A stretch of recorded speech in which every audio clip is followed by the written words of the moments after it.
ก็โมทนาบุญเนาะแค่เขาไปบินบาตมันเศร้าหนึ่งเลย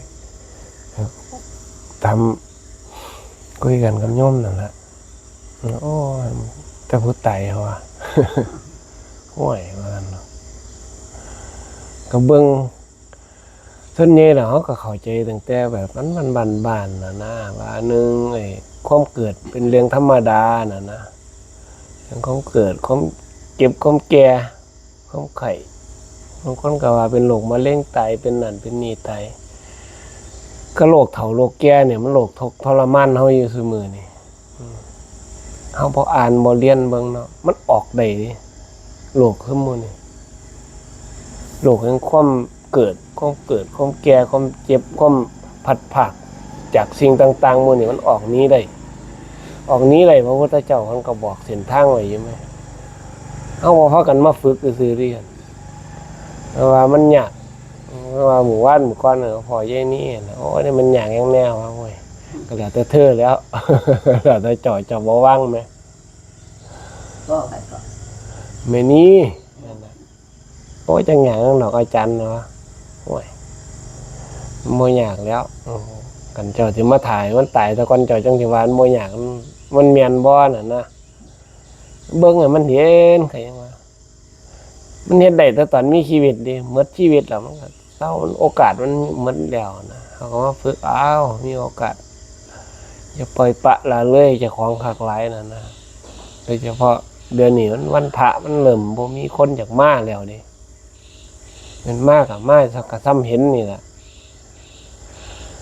เมากันไม่หมดน่ะเดือนนี้30มื้อเมาหมดตะกี้30มื้อเพิ่นแบ่งให้4มื้อไว้แต่วันพระนำแน่น่ะนะ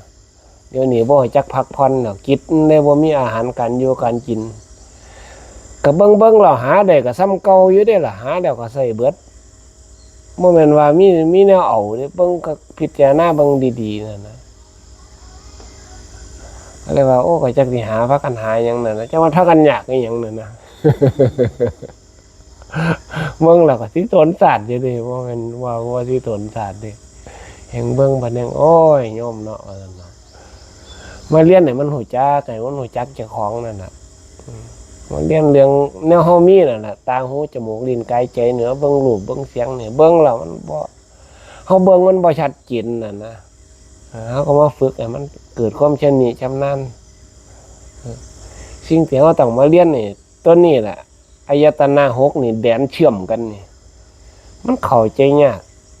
แต่ผู้อธิบายก็อธิบายยากนี่เพราะว่าสิ่งหมู่นี่มันต้องเรียนรู้ไปพร้อมๆกันมันต้องหาหมู่คณะมาเรียนนำกันก็ยังพวกเวลาเขาฝึกทหารน่ะเขาฝึกทหารน่ะฝึกเป็นระเบียบเรียบร้อยไว้ได้เห็นบ่เขาสวนสนามมันเป็นตะเบิงใหญ่เฮากันเนี่ยเฮามาอยู่ร่วมกันน่ะมันต่างคนต่างละอายซึ่งกันและกันโอ้ยเพิ่นก็กินข้าวคือกันกับเฮาอยู่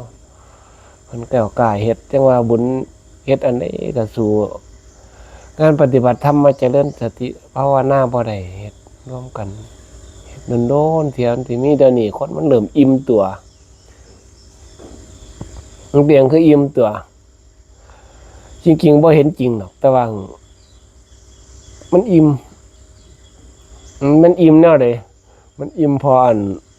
เฮาไปเอาบุคคลหลายกว่านั่นนะไปได้ยินตั้งแต่ข่าวพระเองออกแต่ข่าวพระบ่ดีนั่นนะเดี๋ยวก็พระ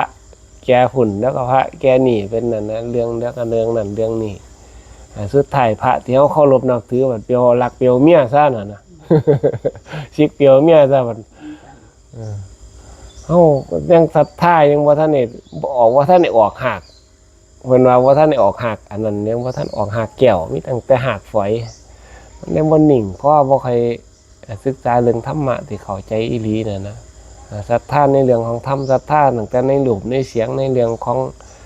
รูปลักษณ์เอกลักษณ์อย่างต่างๆมื้อนั้นซื่อๆนะแต่ภายส่วนใหญ่ก็เอาแต่สิ่งภายนอกนะมันก็ยังเข้าบ่ทันถึงอยู่แล้วมาฝึกกันได้ความสงบอันลึกซึ้งเนาะโยมสิบ่ได้ถามหาหยังดอกมันได้ย่างของมันไปเองดอกถ้ามันสงสัยก็สงสัยเล็กๆน้อยๆกันมีครูบาอาจารย์ชี้แนวทางได้แต่มากก็บ่ได้เก่งนี่ก็ค่อยๆสืบถามหาเอาว่าแต่อย่าไปหลงนำมันเรื่องชั้นจนเกินไปแล้วนะ มาแล้วพอชั้นมันมาพร้อมหลับสักการะเด้มันดีนี่คนหลงมหาศาลเลยนี่ผู้เคยเฮ็ดบุญเก่าไว้หลายๆนี่สิลงไปเลยดิแต่ผู้ที่ได้ชั้นบ่มีแห่งๆก็มีชั้นบ่มีหลับสักการะก็มีคือกัน แต่ว่าเพิ่นก็มีความสุขแล้วก็ทำอันเครื่องเล่นของเพิ่นน่ะวิหารธรรมก็คือลมหายใจของเพิ่นนั่นน่ะครอบครองอยู่เขาก็คอยฝึกคอยเป็นมันนึงเป็นเองดอกง่ายมันมีระบบอัตโนมัติอยู่สิ่งที่มันดีมันจะดึงพวกดีมาสิ่งที่ชั่วมันก็ดึงพวกชั่วน่ะมาสังเกตเห็นอยู่ในโลกใบนี้มันเป็นอยู่ไหมขอโมทนาบุญน้ำใหญ่มันก็เรื่องสตินั่นแหละฝึกให้เฮ็ดตัวรักไว้เฮ็ดให้เบิ่งตามความเป็นจริงนั่นแหละให้อยู่กับปัจจุบันให้มันได้นั่น คนยากแล้วเขาเจ้า